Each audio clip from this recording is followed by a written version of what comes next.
Welcome to the Unraveling the Scriptures channel.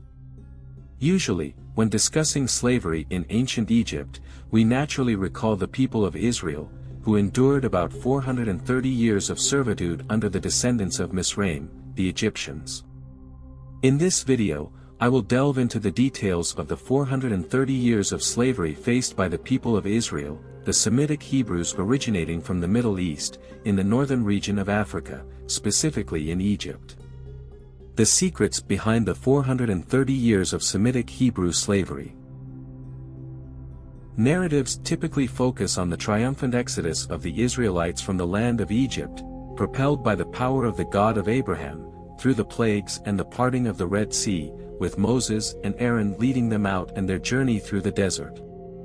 However, often the 430 years of slavery that the descendants of Abraham faced in Egypt are forgotten. One of the big questions that piques curiosity is the beginning of this slavery. Who was the first actual slave in ancient Egypt? When exactly did slavery end, during the Exodus led by Moses? These are chronological facts that are rarely discussed. The truth is that slavery in ancient Egypt began with Joseph, son of Jacob, who became governor of Egypt. Before assuming this position, Joseph went through the bitter experience of being a slave in the house of Potiphar, an Egyptian official mentioned in the book of Genesis. He is best known for his connection to the story of Joseph, son of Jacob. Potiphar was a high-ranking Egyptian official, described as captain of the guard, and served the pharaoh. Potiphar's story is most notable for his involvement with Joseph. Joseph was sold as a slave by his brothers and eventually ended up in Potiphar's house in Egypt. Potiphar saw that Joseph was a talented and diligent young man, and quickly promoted him to a position of trust in his household. Joseph eventually became Potiphar's chief steward, in charge of all household affairs. However, the story takes a turn when Potiphar's wife makes improper advances toward Joseph. Joseph, faithful to moral precepts, rebuffs her advances. Potiphar's wife, spurned, falsely accuses Joseph of attempted rape, and Potiphar, in his position of authority, is compelled to put Joseph in prison. The narrative of Joseph and Potiphar is one of the most well-known in the Bible and is often cited as an example of fidelity and integrity despite adversity. The story continues with Joseph eventually being released from prison and ascending to a position of great influence in Egypt after interpreting the pharaoh's dreams. Joseph, a Semite, was the first to experience slavery in the land of Egypt. Chronologically, Joseph was likely enslaved around 1870 BCE. He was a captive in ancient Egypt when Joseph was sold to Ishmaelite Arab traders to be taken to Egypt and sold there as a slave. At that time, the dominant pharaoh in Egypt was Amenemhat II, although it was not his dreams that Joseph interpreted, but rather the dreams of Pharaoh Senusret II. It was thanks to the interpretation of these dreams that Joseph was appointed governor of all of Egypt during the period of Senusret II. Now, knowing that slavery in ancient Egypt began with Joseph, the first recorded captive was around 1870 BCE, with the supposed liberation of the ancient Israelites occurring around 1450 to 1440 BCE, when Moses would have led the people to freedom. The historical narrative suggests that Moses was likely born around 1500 BCE and became the liberating leader of the Israelites, occurring approximately between 1450 to 1440 BCE. This period dates back about 3440 to 3450 years ago. Some scholars, including ancient religious leaders, suggest that Moses could have been born around 1527 BCE. During the time from Joseph to Moses, there were several pharaohs, including Senusret II at the time of Joseph and Amenemhat II just before him. Subsequently, a pharaoh arose in Egypt who might have been unaware of Joseph's history and enslaved the Hyksos-Semites. Some believe this pharaoh could be Senusret III, while others argue it was Amenemhat III, the pharaoh during Moses' period. Contrary to what some people think, it was not Pharaoh Ramses II in any way. This is due to the chronology that places Moses in the land and leading the people of Israel around, at least, 1450 BCE, and that he would have been born, according to ecclesiastical scholars, around 1527 BCE.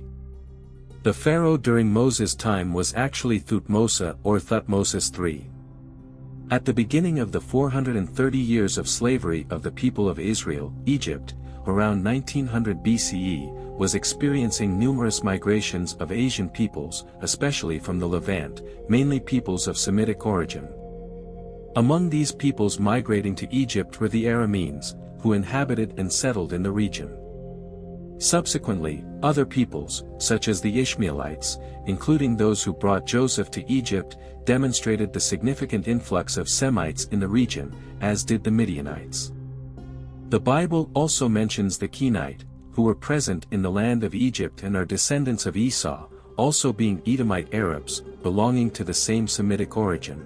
The Kenite are an ethnic group mentioned in the Bible, mainly in the Old Testament. They are described as descendants of Kenas, one of the sons of Esau, grandson of Abraham. The biblical account identifies them as a semi-nomadic tribe that lived in the region that later became part of the Promised Land for the Israelites. The Kenite are mentioned in Genesis 36 verse 11 and 1 Chronicles 1 verse 36 as part of Esau's genealogy. They are also referred to in Judges 1 verse 16 and Jeremiah 35 verse 2. These migrations to the land of Egypt included Semitic peoples, Canaanites, and some other African peoples, resulting in significant intermingling with native Egyptians. Among these groups were the Hyksos, also of Semitic origin, who played a significant role in this process. They were commonly known as princes, leaders from distant lands, or simply shepherd kings, and their presence and influence in the land of Egypt were striking. The Hyksos, essentially, were tribal groups of Semitic peoples who migrated to ancient Egypt. Initially, during the period of Joseph and even afterward, they were generally regarded only as traders and migrants in small numbers. However, over time, the volume of these migrations increased drastically, causing concern among Egyptian populations. This led to a significant growth of anger, envy, and hatred toward Semitic peoples in the land of Egypt. Egyptians developed a strong prejudice against these peoples, historically calling them sand wanderers or desert wanderers. Additionally, due to the characteristic facial hair and long hair of Semites, they were also called lousy by the Egyptians. In contrast, Egyptians maintained a practice of personal hygiene that involved the complete removal of hair, including hair. Even Egyptian women shaved their heads completely, using wigs made largely of the culliest hair of Semitic women. The significant increase in the Hyksos population in Egypt caused fear among Egyptians, especially among the Hyksos leaders, who feared they might try to take Egypt for themselves. This resulted in conflicts, with wars occurring between native Egyptians, Hyksos, and Egyptians of mixed ancestry, which included the mixture of Semites with native Egyptians. This mixture is evidenced by the various pharaohs of mixed descent, such as those of combined Canaanite and Egyptian origin. These conflicts illustrate the complex interaction between Semitic peoples and Egyptians in Egyptian history. The priestly class of ancient Egypt manifested a certain disdain for the mixture of Semites with native Egyptians, seeking to preserve their Egyptian lineage without mixture. However, this was not very effective, as rulers, nobles, and even pharaohs had wives, queens, and concubines of Hyksos origin, contributing to strong miscegenation in ancient Egypt. In murals, it is possible to observe that the pharaohs' wives often had Semitic or Arab characteristics, with skin tone, hair, and noses denoting this origin, while the pharaohs were portrayed with a more tan skin tone, like native Egyptians. The fascination of Egyptian men for Semitic women is evident in the scriptures of the Old Testament, such as when Sarah, Abraham's wife, arrives in Egypt and is desired by the Egyptians, leading the pharaoh to take her into his harem, resulting in God's wrath against him. When the Israelites and other Semitic groups arrived in Egypt, at first they did not intermingle with the native Egyptians, preferring to maintain their own tradition. An example of this miscegenation is the biblical character Caleb, who was Kenite and Jewish. The Kenite were descendants of the Edomites, Arab peoples descended from Esau, while the Jews were Israelites. The Hyksos population in Egypt was larger than the native Egyptian population, leading the pharaohs and princes of the time to rebel against the people and enslave them, forcing them to build monuments, houses, and perform various tasks without pay. If you enjoyed this content, please leave your like and share it with those who also have interest or questions about this period of slavery of the Israelite peoples. God bless you, and see you soon.